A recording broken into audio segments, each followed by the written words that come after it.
Near McAuliffe Square, there's a dilapidated house on the Rue de Docteur Chiwy. Paint is peeling off the door, and graffiti covers the triplex boarded windows. On closer inspection, it's possible to see exposed, scorched bricks and timbers awaiting refurbishment or replacement, silent testaments to another time.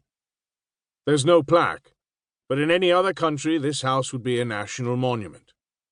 This is the house where nurse Augusta Chiwy lived. Introduction. The Spark.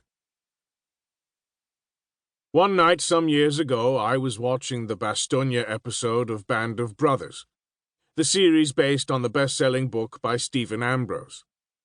The character of Nurse Renée Lemaire was featured in this episode. I knew her story well, or at least I thought I did. In one shot, a black nurse is working on a wounded soldier behind Renée. The character playing 101st Airborne medic Doc Rowe asks Renée, "Who's the black nurse?" "Oh, that's Anna from the Congo," replies Renée dismissively. That is it. That is all we see. Where did Ambrose get that, I wondered. I hunted frantically for the remote and eventually found it under the grumpy dog. Remote extricated, all fingers fortunately preserved, I pressed rewind, then pause, and shouted for my Belgian wife to come take a look. She doesn't normally watch this kind of thing, but there have been exceptions. These have often involved coercion and duress, but that's the price we pay for marrying nurses. "Look at the nurse behind Renée," I said, pointing. "Yes, what about her?" my Belgian wife retorted. "Well, she isn't mentioned in any history book in my collection. Who was she? And what was she doing there? Why don't you get off your backside and find out?" While those weren't her exact words, over the years she's developed a remarkable capacity for using my vernacular, and you get the gist. When I first began asking around about this black nurse, absolutely nobody knew who she was. Moreover, Stephen Ambrose had taken some serious liberties with the story of Renée Lemaire. Renée was in the same town, but she never worked for the famed 101st Airborne.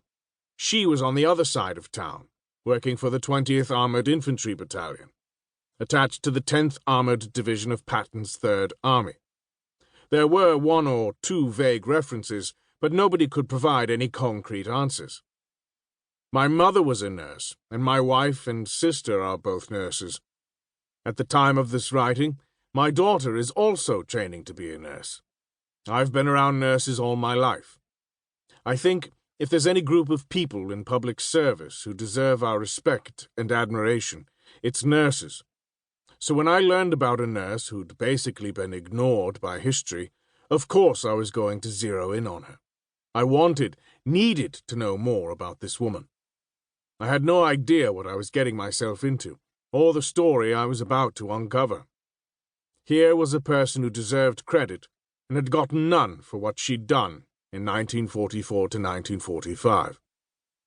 I would discover the circuitous route that led this woman from her birth in 1921, in what was then the Belgian Congo, to Bastogne and the Battle of the Bulge 23 years later.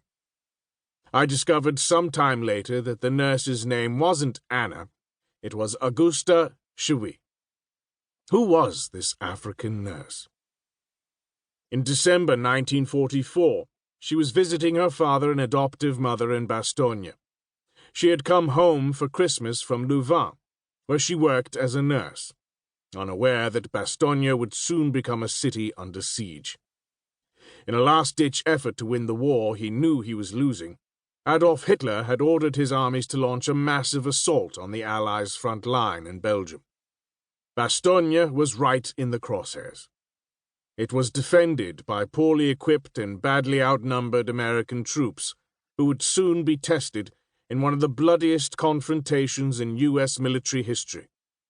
Augusta Chiwy would selflessly volunteer to help U.S. medic Dr. Jack Pryor for nearly a month of sleepless nights, numbing cold, and relentless bombing in a place of abject terror, where anyone could be killed at any time.